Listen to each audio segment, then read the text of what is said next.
The offshore wind industry is now focusing on the deployment of offshore wind turbines in deeper seas, primarily using variant options, technology solutions to foundations such as tension leg platforms or spar buoy supports, foundation supports.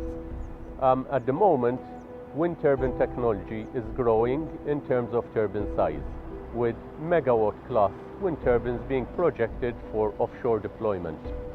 This project is aiming at providing an interface for the integration of energy storage in offshore wind platforms.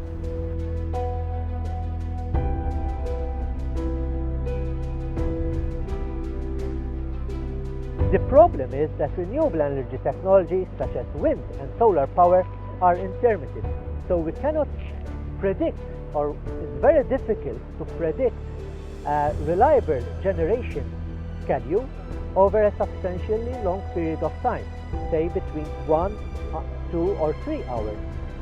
So storage technology today is gaining a lot of importance.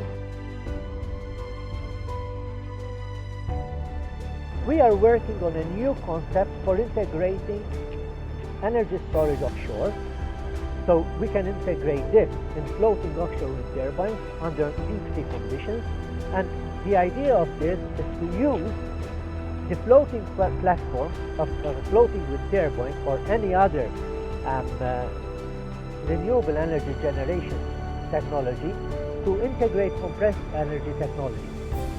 Over the past few days, we've been busy deploying the very first FLASC prototype. This represents the first practical application of our technology and is a very important step in our development process. The prototype will allow us to better understand the thermodynamics of the hydropneumatic storage system. It will help us understand the efficiency and any practical challenges that we may encounter when going towards a physical working system. The process of deploying the prototype started with Day 1, where we deployed a gravity anchor, which would serve to keep the system in place. This gravity anchor also houses one of the 2 compressed air storage vessels. This vessel in particular houses a mixture of seawater and air, where there is a liquid piston process. So seawater is pumped into the chamber, causing the fixed volume of air to compress. This was lowered into the seabed using a mobile crane, guided by divers in the water. Once this was in position, we secured the pipes and sensors ready for the next stage of the deployment.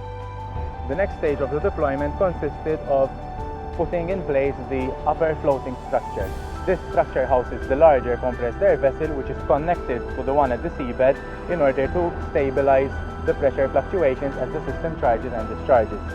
It also serves to provide stabilizing upthrust for the tension leg platform, which also houses the pump work, the hydraulic equipment, and also the energy input, which in our case is solar panels.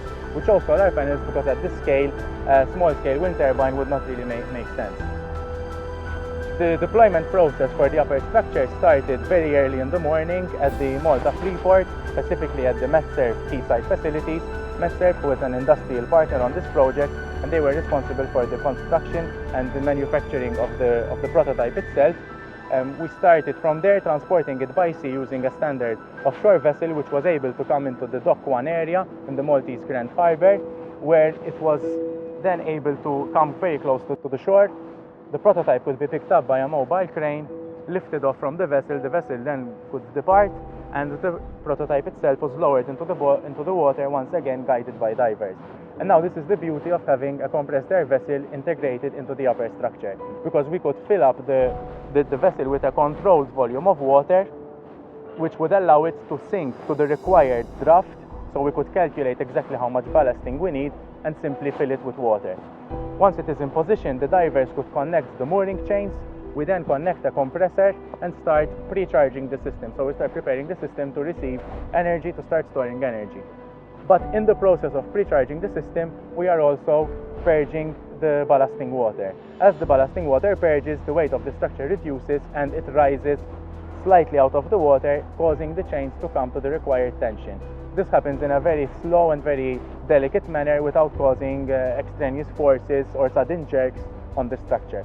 Once the structure is secured and tensioned, the divers were then able to connect sensors to the bottom assembly and basically the system was ready to start storing energy. Compressing air at sea within the water will help us to improve the efficiency, and our concept is based on hydropneumatic energy storage, where we are coupling the advancements in hydroelectric power generation on land together with compressor storage within a sea-water environment to enhance the efficiency of compressed energy storage.